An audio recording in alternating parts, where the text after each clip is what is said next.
This video covers key topic number 7 in our workshop, protecting your assets in case you have to go into a nursing home. In this next segment, I'll explain the importance of key number 7, working with qualified professionals.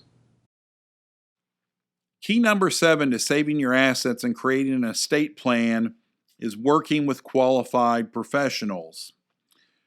Part of the problem with that is, though, how would you know anyway? Because people ask attorneys they know to do everything. And it's so strange that it's that way with attorneys, but not with most other professions. For example, my brother is an ophthalmologist, and I know nobody ever goes to him and says, "Gee, Dr. Brightwell, you did such a great job with my cataract surgery. I want you to do my hip replacement." Yet with attorneys, it happens all the time. Somebody may be talking to their friend and say, my wife and I really need to get a will done.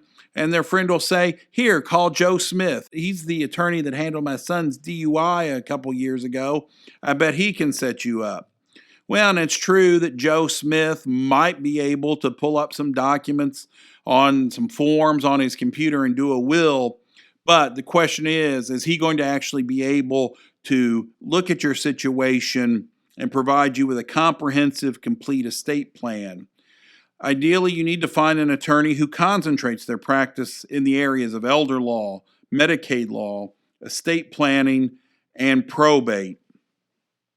Also, you need to be careful of your informal advisors. That would be your friends, your family, your coworkers, and of course, the internet. All these people may mean well, but they can provide incorrect information for your situation that can cause a problem. Although your friends at work may tell you what they did for their aunt in Arkansas 10 years ago, that may not be much use for you here in Kentucky today. So always make your decision based upon advice of a knowledgeable attorney that knows the details of your specific situation.